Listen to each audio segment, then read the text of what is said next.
आज ये एक ऐतिहासिक मौका है जब उड़ीसा में प्रधानमंत्री जन आरोग्य योजना और गोबंधु जन आरोग्य योजना दोनों का समन्वय होकर के आज उड़ीसा की धरती पर डबल इंजन की सरकार लागू हो रही है। इसके लिए मैं आपको सबसे पहले बधाई देना चाहता हूं।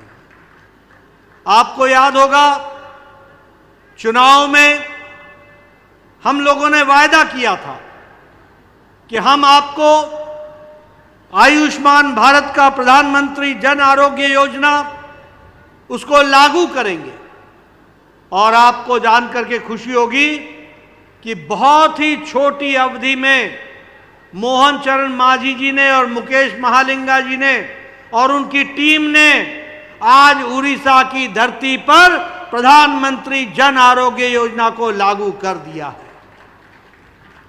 मित्रों, यह जन आरोग्य योजना दुनिया की सबसे बड़ी स्वास्थ्य योजना है, दुनिया की सबसे बड़ी योजना।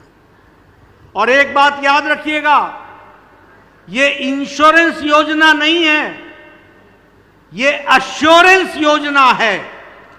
और एश्योरेंस योजना का मतलब ये होता है कि कोई इंश्योरेंस की कंपनी आकर के तय नहीं करेगी कि इसको दवाई देनी है कि नहीं देनी है, दवा का पैसे का भुगतान होगा कि नहीं होगा।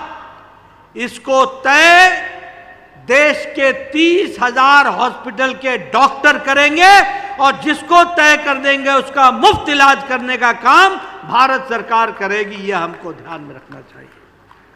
यह प्रधानमंत्री जी की दूरगामी सोच का नतीजा है कि आज ये योजना उड़ीसा की धरती पर लागू हो रही है।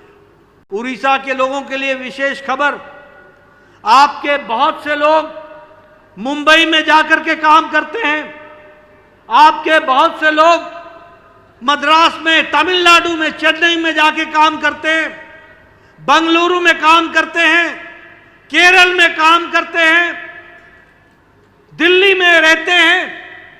अब उनका भी इलाज प्रधानमंत्री जन आरोग्य योजना के नाते 30,000 हॉस्पिटल के माध्यम से हो सकेगा। यह सबसे बड़ी बात है।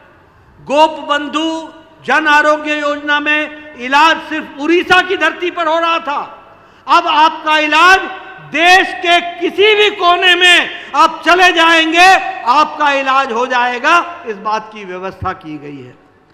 और जिस आउट ऑफ पॉकेट एक्सपेंडिचर की बात कर रहे थे, मैं दोहराऊंगा, भर्तृहरि मेहताब जी बता रहे थे, उन्होंने मेरे से पार्लियामेंट में पूछा था आज से लगभग 8 साल पहले कि आउट ऑफ पॉकेट एक्सपेंडिचर कितना कम हुआ है। उस समय 62 रुपए एक व्यक्ति के खर्च होते थे, आज वो 39 रुपए खर्च हो रहे हैं और नीचे हम जाएंगे। इस बात को भी हमको ध्यान में रखना चाहिए। इसलिए मित्रों, एक प्रयास हुआ है कि हम कोशिश करें कि उड़ीसा में भी जनता को इसका लाभ मिल सके। यह स्कीम मोदी जी ने 2018 में लागू की थी, रांची के धरती से 2018 सितंबर में। 7 साल, 5 साल में स्वास्थ्य मंत्री रहा, 5 साल अध्यक्ष के बाद मैं फिर से स्वास्थ्य मंत्री बना हूं।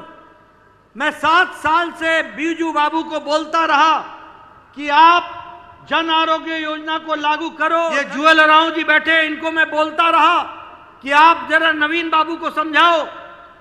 सभी लोगों को बोलता रहा, उन्होंने, उनके अहम ने इसको लागू नहीं होने दिया। उन्होंने कहा हमारा गोपबंधु जन आरोग्य योजना ही चलेगा। इस कारण से जब आपने उड़ीसा की जनता की बात नहीं सुनी तो आपको उड़ीसा की जनता ने घर बैठा दिया और यहां कमल खिला दिया। यह भी हमको याद रखना चाहिए। 3 राज्य थे जिन्होंने लागू नहीं किया, 3 राज्य। एक राज्य था उड़ीसा, जहां सरकार चली गई और कमल खिल गया। दूसरा राज्य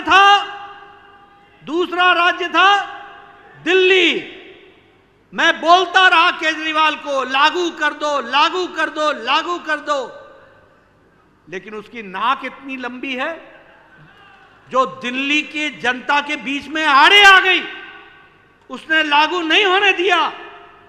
दिल्ली की जनता ने धूल चटा दी और कमल खिला दिया, वहां भी लागू हो गया। अब मैं आपसे निवेदन करना चाहता हूं, आपके पड़ोस में वेस्ट बंगाल है, उसने भी लागू नहीं किया है। अब समय उसका आ गया है, वहां भी कमल खिलेगा और प्रधानमंत्री जन आरोग्य योजना लागू होगा। मित्रों, हमें यह समझना पड़ेगा, जो जो लोग मोदी जी के जन कल्याणकारी नीतियों के बीच में रोड़ा बनते हैं, वहां सिंगल इंजन समाप्त हो जाता है, डबल इंजन चलने लग जाता है। इस बात को हमको समझना चाहिए।